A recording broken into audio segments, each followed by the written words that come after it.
Afternoon RTI media. నమస్కారం, వార్తలకు స్వాగతం. ముందుగా ముఖ్యాంశాలు. వైజాగ్ పబ్లిక్ మీటింగ్ లో ముఖ్య అతిథిగా హాజరైన ప్రధానమంత్రి నరేంద్ర మోడీ. ఈ సందర్భంగా ప్రసంగం.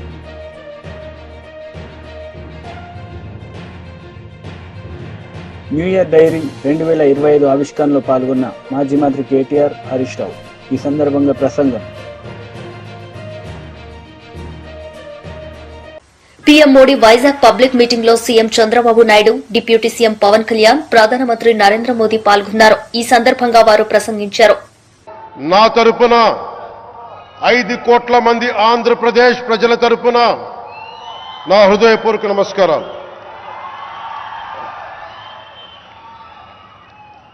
విద్యార్థి నాయకుడిగా రాజకీయాల్లో ప్రవేశించి రెవెన్యూ మంత్రిగా, ఆర్థిక మంత్రిగా మొదలై తెలుగుదేశంకి రథసారథి అయి 4వసారి ముఖ్యమంత్రి అయి తెలుగు ప్రజల్ని అభివృద్ధి పదంలో నడిపిస్తున్న దార్శనికులు, రాజకీయ ఉద్దండులు గౌరవ ముఖ్యమంత్రి శ్రీ నారా చంద్రబాబు నాయుడు గారికి నా హృదయపూర్వక నమస్కారం.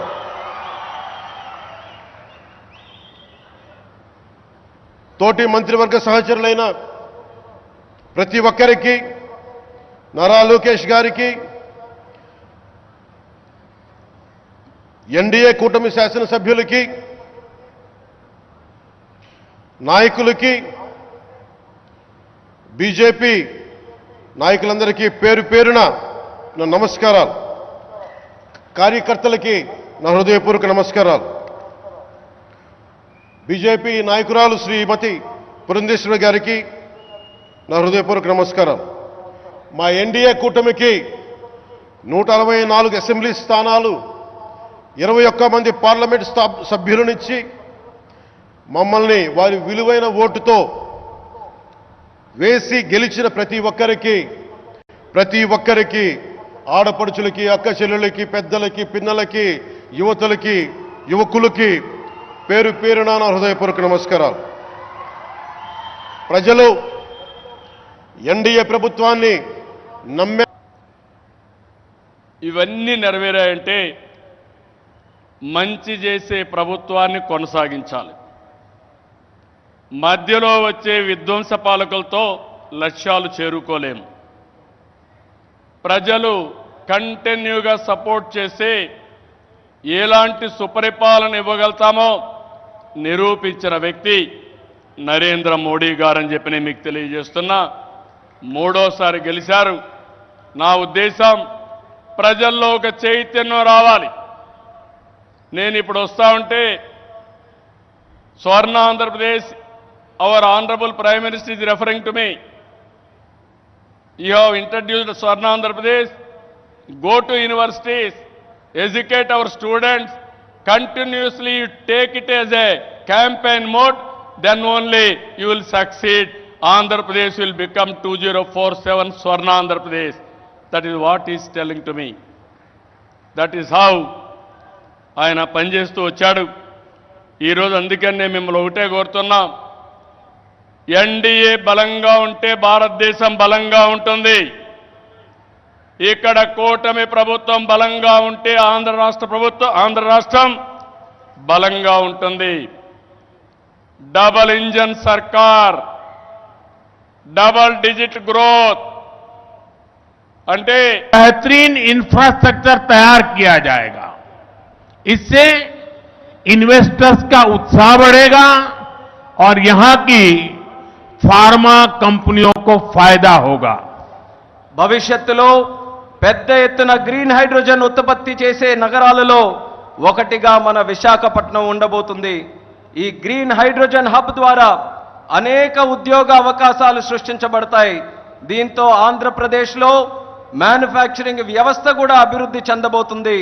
మిత్రులారా, ఈరోజు అనకాపల్లి పార్లమెంటులో ఉండే నక్కపల్లిలో బల్క్ డ్రగ్ పార్క్కు కూడా శంకుస్థాపన చేసే అవకాశం నాకు కలిగింది. దేశంలో 3 రాష్ట్రాలలో ఈ తరహాలో పార్కులు ఏర్పాటు చేయబడుతున్నాయి. అందులో ఆంధ్రప్రదేశ్ ఉండడం నాకు చాలా ఆనందంగా ఉంది. ఈ పార్కులో మ్యానుఫ్యాక్చరింగ్ మరియు పరిశోధన కోసం అద్భుతమైన మౌలిక సదుపాయాలు ఏర్పాటు చేయడం జరుగుతుంది. దీనివల్ల పెట్టుబడిదారుల్లో ఆసక్తి పెరుగుతుంది మరియు ఫార్మాసిటీ కంపెనీలకి కూడా చాలా ఉపయోగపడుతుందని తెలియజేస్తున్నాను. साथियों, हमारी सरकार अर्बनाइजेशन को एक अपॉर्चुनिटी के रूप में देखती है और हम आंध्र को न्यू एज अर्बनाइजेशन का एक उदाहरण बनाना चाहते हैं. इसी विजन को साकार करने के लिए आज कृष्णापट्टनम इंडस्ट्रियल एरिया यानी क्रिस सिटी का फाउंडेशन स्टोन रखा गया है. ये smart city Chennai Bengaluru industrial corridor का हिस्सा बनेगी. इससे आंध्र में थाउजेंड्स ऑफ करोड़ का इन्वेस्टमेंट आएगा और लाखों इंडस्ट्रियल जॉब तैयार होगी. మిత్రులారా, మా ప్రభుత్వం పట్టణీకరణకు ఒక అవకాశంగా చూస్తుంది. అలానే మన ఆంధ్రప్రదేశ్ రాష్ట్రం నవయుగ పట్టణీకరణకు ఉదాహరణగా ఉండబోతుంది. ఈ విజన్ సాకారం చేసేందుకు నేడు కృష్ణపట్నం ఇండస్ట్రియల్ ఏరియా అంటే క్రిస్ సిటీ శంకుస్థాపన కూడా చేయడం జరుగుతుంది. చెన్నై బెంగళూరు ఇండస్ట్రియల్ కారిడోర్లో ఈ స్మార్ట్ సిటీ ఒక భాగం అవ్వబోతుంది. ఆంధ్రప్రదేశ్లో దీని వల్ల వేల కోట్ల రూపాయలు పెట్టుబడులతో పాటు పారిశ్రామిక ఉద్యోగ అవకాశాలు కూడా పెరుగుతున్నాయని తెలియజేస్తున్నాను. साथियों, आंध्र प्रदेश को पहले से श्री सिटी के रूप में मैन्युफैक्चरिंग हब का फायदा मिल रहा है. हमारा प्रयास है कि आंध्र प्रदेश इंडस्ट्रियल और मैन्युफैक्चरिंग के क्षेत्र में देश के टॉप स्टेट्स में शामिल हो. मैन्युफैक्चरिंग को बढ़ावा देने के लिए हमारी सरकार पीएलआई जैसी स्कीम्स चला रही है. इसका परिणाम यह है कि आज कई प्रोडक्ट्स की मैन्युफैक्चरिंग में भारत की गिनती दुनिया के टॉप कंट्रीज में होने लगी है. మిత్రులారా, న్యూ ఇయర్ డైరీ 2025వ ఆవిష్కరణలో మాజీ మంత్రి కేటీఆర్ హరీష్ రావు పాల్గొన్నారు. ఈ సందర్భంగా వారు మాట్లాడారు. దేవి ప్రసాద్ అన్న, స్వామి గౌడ్ అన్న, అసలు తెలంగాణ ఉద్యమంలో ప్రతి నూతన సంవత్సరంలో డైరీ ఆవిష్కరణ అంటే అవి ఉద్యమ కేంద్రాలుగా వెలిసిల్లినాయి. ఒక్కొక్క డైరీ ఆవిష్కరణ పేరిట టీఎన్జిఓల డైరీ ఆవిష్కరణ, లేకపోతే హౌసింగ్ బోర్డ్ డైరీ ఆవిష్కరణ, AP public service commission diary ఆవిష్కరణ, ఇలా రకరకాల డైరీ ఆవిష్కరణలు పెట్టి తెలంగాణకు జరుగుతున్న అన్యాయాలను ఆ వేదికగా బయటకు తీసుకురావడం, తెలంగాణ వాదుల్లో ఐక్యత పెంచడం, తెలంగాణ ఉద్యమానికి ఊతమిచ్చే విధంగా గతంలో డైరీ ఆవిష్కరణ కేంద్రాలు ఉద్యమానికి గొప్ప ఊతమిచ్చాయి. ఈరోజు మన బీఆర్ఎస్ పార్టీ తరఫున ఈ డైరీ ఆవిష్కరణ చేసుకోవడం నిజంగా చాలా సంతోషంగా ఉంది. ఈ డైరీని తయారు చేసినటువంటి వారు చాలా బాగా చేశారు. వారికి హృదయపూర్వకంగా నేను ధన్యవాదాలు కూడా తెలియజేస్తా ఉన్నా. అదొకసారి ఇలా తిప్పుతూ ఉంటే డైరీలో ఆనాడు మన 14 ఏళ్ల ఉద్యమ ప్రస్థానం అంతా అక్కడ కనబడతా ఉంది. ఏమేమి జల పోరాటం కానీ, మన మిలియన్ మార్చ్ కానీ, సాగరహారం కానీ, కేసీఆర్ గారి మొత్తం లిస్ట్ అంతా కూడా అక్కడ ఒకసారి కళ్ళ ముందు కదులుతూ ఉన్నది. అదేవిధంగా ఇంపార్టెంట్ డేట్స్ కానీ, మన పార్టీ సాధించిన విజయాలు అన్నీ కూడా చక్కగా తయారు చేశారు. పార్టీ ప్రతి నాయకుడు, కార్యకర్త కూడా ఈ డైరీని తన వెంట పెట్టుకోవాల్సినటువంటి అవసరం ఉంది. అది ఉన్నదంటే మొత్తం మన పాత జ్ఞాపకాలన్నీ కూడా గుర్తొస్తాయి. చాలా చక్కగా ఈరోజు డైరీ ఆవిష్కరణ చేసినాం.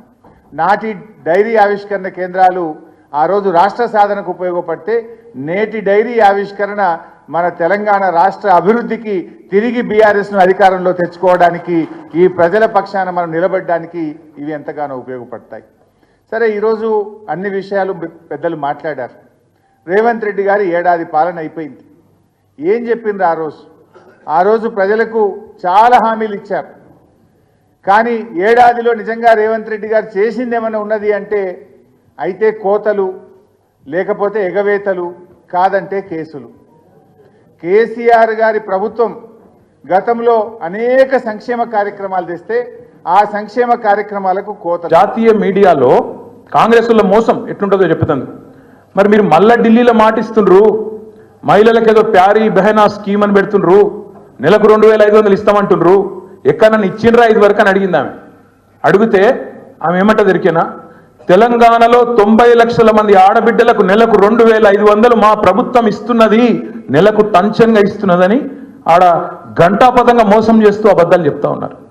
మరి ఇంతకంటే మోసం, ఇంతకంటే దగ ఉంటుందా? అంటే ఇక్కడ ఇయ్యనిది ఇచ్చినట్టు, ఉన్నది లేనట్టు, ఏదో ఒక ఊహాజనితమైన మోసపూరితమైన ప్రపంచ నిర్మాణం చేయడం. ఇక రెండోది విధ్వంసం. నిజంగా మనకున్న ఇబ్బంది ఏ పాటి ఇబ్బంది? ఇక్కడ హైడ్రా బాధితులు వచ్చి ఇల్లు కోల్పోతుంటే ఏడ్చిలు చూడు, వాళ్ళ ఇబ్బంది ముందు మనది ఏమి ఇబ్బంది? ఇవాళ లగచర్లలో రైతులు భూములు ఇవ్వకపోతే తీసుకుపోయి 40 రోజులు గిరిజన రైతులను జైల్లో పెట్టిన చూడు, వాళ్ళ ఇబ్బంది ముందు మనది ఏమి ఇబ్బంది? కాబట్టి ఇవాళ ఈ ప్లాట్ఫామ్లో మన పార్టీ 25వ సంవత్సరంలో అడుగు పెడుతున్న ఈ సంవత్సరంలో మనకి ఇదేం పెద్ద ఇబ్బంది కాదు. కేసులు అనేది అసలు ఇష్యూయే కాదు. మనం చేయవలసింది ఈరోజు ఒకటి, జనవరి 8వ తారీఖు ఈరోజు. ఇంకా సంవత్సరం మొత్తం మనం ముంగటుంది. ఇంకా 360 రోజులు, దాదాపు 358 రోజులు మనం ముంగటున్నాయి. ఈ 350 రోజులు మనం చేయాల్సిన పనుల్లో ఒకటే, రైతు భరోసా విషయంలో రేవంత్ రెడ్డి చేస్తున్న మోసాన్ని ప్రతి రైతుకు అర్థమయ్యే విధంగా అరటి పండు ఒలిచి నోట్లో పెట్టినంత మంచి సులువుగా ఇంటింటికి, గల్లి గల్లికి, గడప గడపకు పోయి రైతులకు జరుగుతున్న మోసం చెప్పాలి. ఎట్లా ఈ సంక్రాంతికి అన్నదాతలకి రైతు భరోసా, చిరు వ్యాపారులకి జగనన్న తోడు, అక్క చెల్లెమ్మలకి ఆసరా వచ్చుండేదని చంద్రబాబు చెప్పిన వాగ్దానాలు, ఇచ్చిన హామీలన్నీ గాలికి ఎగిరిపోయాయని మాజీ సీఎం వైఎస్ జగన్ ఆరోపించారు. అందరితో ఆగల, ఆ ఇంట్లో ఎవరు కనపడినా సరే, ఆ ఇంట్లో ఆ తల్లుల పెద్దమ్మలు, ఆ తల్లుల అత్తలు, వాళ్ళు బయటకు వస్తే చాలు, నీకు 48,000, నీకు 48,000, నీకు 48,000. అంతటితో కూడా ఆగల. ఆ ఇంట్లో నుంచి ఒక 20 ఏళ్ళ పిల్లోడు అలా నడుచుకుంటూ బయటకు వస్తూ కనిపిస్తే చాలు, నీకు కూడా 36,000 అన్న మొదలుపెట్టారు. అంతటితో కూడా లాగల. ఇంట్లో నుంచి ఎవరైనా రైతుగా కనిపించాడంటే, ఒక కండువా వేసుకుని పెద్ద మనిషి ఎవరైనా కనిపించారంటే, నీకు 20,000, నీకు 20,000, నీకు 20,000 అని స్టార్ట్. ఇలా ఇంట్లో ఎవరు కనపడినా, ఏ సైజులో కనపడినా, ఈ సైజు నుంచి ఈ సైజు దాకా ఎవరు కనపడినా కూడా ఇంట్లో 15,000 నుంచి మొదలు పెడితే 48,000 దాకా ప్రతి ఒక్కరికి నీకు నీకు నీకు నీకు అని చెప్పుకుంటూ వచ్చారు. కానీ వైఎస్ఆర్సీపీ లీడర్ వెన్నపూస రవీంద్రారెడ్డి ప్రెస్ మీట్ నిర్వహించారు. ఈ సందర్భంగా ఆయన మాట్లాడారు. పదవి నుంచి తొలగించి ఆ స్థానంలో ఏ రకమైనటువంటి అర్హత లేకున్నటువంటి ఫీల్డ్ అసిస్టెంట్ ఉండాలంటే కనీస అర్హత 25 రోజులు పనిదినం చేసిండల్లా. అదేవిధంగా ఆ సర్పంచ్ తీర్మానం చేస్తేనే అతను ఫీల్డ్ అసిస్టెంట్గా కొనసాగడానికి అవకాశం ఉంటుంది. ఈరోజు అన్ని అర్హతలు ఉన్నటువంటి వాళ్ళందరినీ కూడా ఈ ప్రభుత్వం ఎక్కుతానే వాళ్ళందరినీ కూడా నిర్దాక్షిణ్యంగా తొలగించి ఏ అర్హత లేనటువంటి వ్యక్తులందరినీ కూడా ఈ రాష్ట్రంలో తెలుగుదేశం పార్టీ వందమాదిగలందరినీ కూడా ఈరోజు ఫీల్డ్ అసిస్టెంట్లుగా కూర్చోబెట్టినటువంటి చరిత్ర ఈ ప్రభుత్వానికి దక్కుతుందని చెప్పి కూడా ఈ సందర్భంగా తెలియజేస్తా ఉన్నా. అదేవిధంగా పవన్ కళ్యాణ్ గారి రాష్ట్రంలో డిప్యూటీ సీఎం పంచాయతీరాజ్ మినిస్టర్ అయిన తర్వాత ఆగస్టు 15వ తేదీ ఇండిపెండెన్స్ డేను పెద్ద ఎత్తున జరుపుకోండి, ప్రతి పంచాయతీకి కూడా 10,000 రూపాయలు ఇస్తామని చెప్పి పెద్ద ఎత్తున ఆర్భాటంతో ప్రకటించినటువంటి పవన్ కళ్యాణ్ ఈ రాష్ట్రంలో ఎక్కడైనా ఏ ఒక్క పంచాయతీకైనా 10 రూపాయలు ఇచ్చినటువంటి చరిత్ర ఉందా? నీకు నిజంగానే చిత్తశుద్ధి ఉంటే, నువ్వు మాట్లాడినటువంటి మాటలు నిజమైతే నీ రాష్ట్రంలో ఏ ఒక్క పంచాయతీకైనా 10,000 రూపాయలు వేసామని చెప్పి నువ్వు చూపించగలుగుతావా అని చెప్పి ఈరోజు వైఎస్ఆర్ కాంగ్రెస్ పార్టీ పక్షాన పంచాయతీరాజ్ విభాగం తరఫున ఈరోజు పవన్ కళ్యాణ్ని మేము ప్రశ్నిస్తూ ఉన్నాం. అదేవిధంగా మీరు కేంద్ర ప్రభుత్వం ఇచ్చినటువంటి 2 విడతలుగా దాదాపు 1,800 కోట్ల రూపాయలు ఈ రాష్ట్రానికి వస్తే ఏదో పెద్ద ఘనకార్యం సాధించినట్టుగా పర్ క్యాపిటా ఈరోజు దేశంలో ఉన్నటువంటి అన్ని రాష్ట్రాలకు ఏ పద్ధతి ఏ సమాన ప్రపోర్షనేట్గా ఎట్లయితే వస్తుందో ఈ రాష్ట్రానికి కూడా ఆ రకంగా వస్తే దాన్ని ఏదో పెద్దగా మీరు సాధించినట్టుగా నువ్వు చంద్రబాబు నాయుడు పెద్ద ఎత్తున బజానా కొట్టుకొని తిరిగితే నిజంగానే మీకు ఈ రాష్ట్రం పట్ల, నిజంగానే పంచాయతీరాజ్ వ్యవస్థ పట్ల, నిజంగానే గ్రామాల అభివృద్ధి పట్ల చిత్తశుద్ధి ఉంటే ఈరోజు 15th ఫైనాన్స్ కమిషన్కు అదనంగా మీరు ఈ రాష్ట్రానికి ₹1 తీసుకొచ్చినటువంటి చరిత్ర ఈరోజు తెలుగుదేశం ఈ కూటమికి ఉంది అని చెప్పి కూడా ఈ సందర్భంగా నేను ప్రశ్నిస్తా ఉన్నా. అంతేకాకుండా ఈరోజు ఎన్ఆర్ఈజీఎస్ వర్కులు ఎన్ఆర్ఈజీఎస్ వర్కుల్ని ఈరోజు ఎక్కడ కూడా గ్రామాల్లో సర్పంచులకు సంబంధం లేకుండా, గ్రామ సభలకు సంబంధం లేకోకుండా, సర్పంచులు యొక్క పాలక వర్గం తీర్మానాలు లేకోకుండా కేవలం ఎమ్మెల్యేలు రికమెండ్ చేశారని చెప్పి పెద్ద ఎత్తున నిధులన్నింటినీ కూడా ఈరోజు దుర్వినియోగం పడిచేటువంటి పందాలో ఈరోజు తెలుగుదేశం పార్టీ ముందుకు పోతాంది ఇక కూటమి ప్రభుత్వం అని చెప్పి ఈ సందర్భంగా నేను ప్రశ్నిస్తా ఉన్నా. నిజంగానే మీకు చిత్తశుద్ధి ఉంటే, నిజంగానే పంచాయతీల పట్ల, స్థానిక సంస్థలైనటువంటి పంచాయతీలు, మండల పరిషత్, జిల్లా పరిషత్ వ్యవస్థల పట్ల నీకు చిత్తశుద్ధి ఉన్నట్లయితే ఇచ్చేటువంటి గ్రామాల్లో సమాంతరమైనటువంటి అభివృద్ధి, సమపాలనలో అభివృద్ధి జరగాలంటే గ్రామ సభల్లో సమావేశాలు పెట్టి గ్రామ సభల్లో తీర్మానాలు చేసి ఆ తీర్మానాలని అనుగుణంగా ఆ యొక్క గ్రామాల్లో ఉన్నటువంటి ఆ యొక్క తీర్మానాలను ఆమోదిస్తూ ఆ యొక్క పనులను ఆ స్థానిక నాయకులకు ఎందుకు ఇవ్వలేకపోతున్నారని చెప్పి ఈ సందర్భంగా నేను ప్రశ్నిస్తా ఉన్నా. ఈ రాష్ట్రంలో అనేక చోట్ల కేవలం Telugu Desam party reference, Telugu Desam party ఎమ్మెల్యేలు రికమెండ్ చేశారు కాబట్టి వర్కులు శాంక్షన్ చేస్తాను. ఇదేనా మీకు స్థానిక సంస్థల పట్ల ఉన్నటువంటి చిత్తశుద్ధి అని చెప్పి ఈరోజు వైఎస్ఆర్ కాంగ్రెస్ పార్టీ పక్షాన ప్రశ్నిస్తా ఉన్నాం. అయ్యా, ఎన్ఆర్ఈజీఎస్ నిధుల పట్ల BJP MP Etela Rajender press meet నిర్వహించారు. ఈ సందర్భంగా ఆయన మాట్లాడారు. ఉన్నటువంటి సివి ఆనంద్ గారు కూడా ఉన్నారు. వందల మంది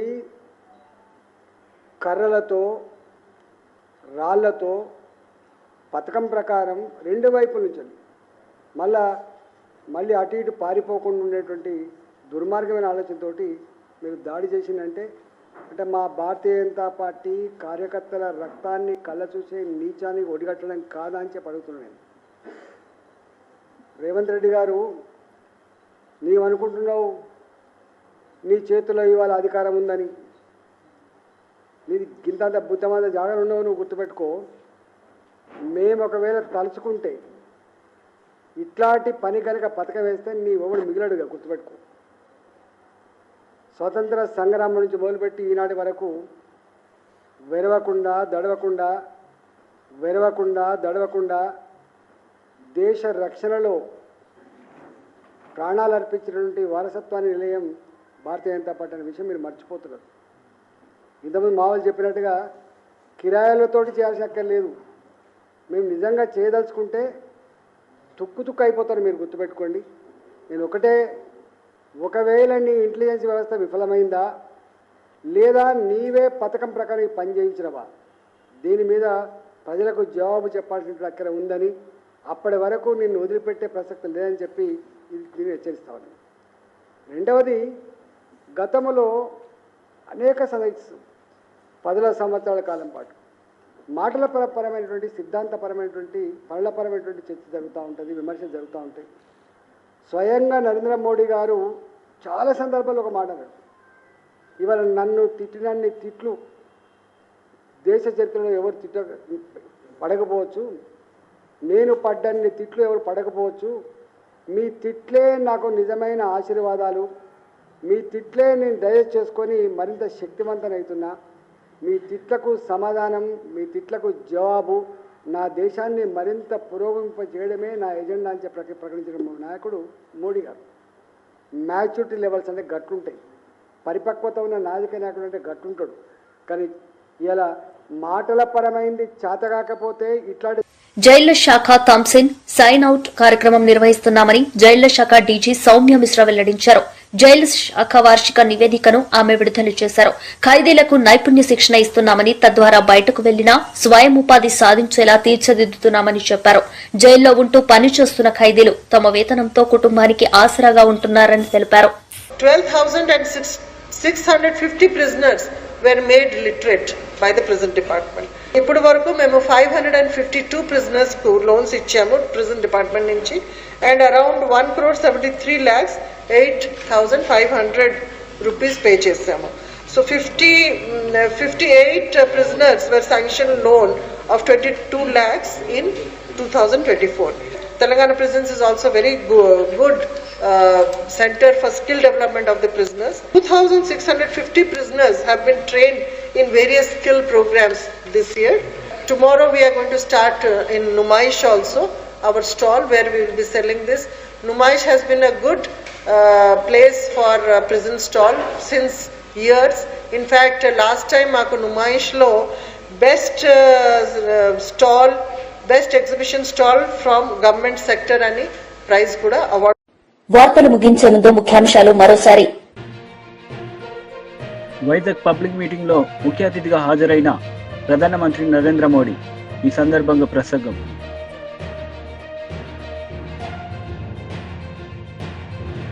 న్యూ ఇయర్ డైరీ 2025 ఆవిష్కరణలో పాల్గొన్న మాజీ మంత్రి కేటీఆర్, హరీష్ రావు. ఈ సందర్భంగా ప్రసంగం. ఈ వార్తలు ఇంతటితో సమాప్తం. తిరిగి ప్రసారమయ్యే వార్తల్లో మళ్లీ కలుద్దాం. అంతవరకు సెలవు. నమస్తే.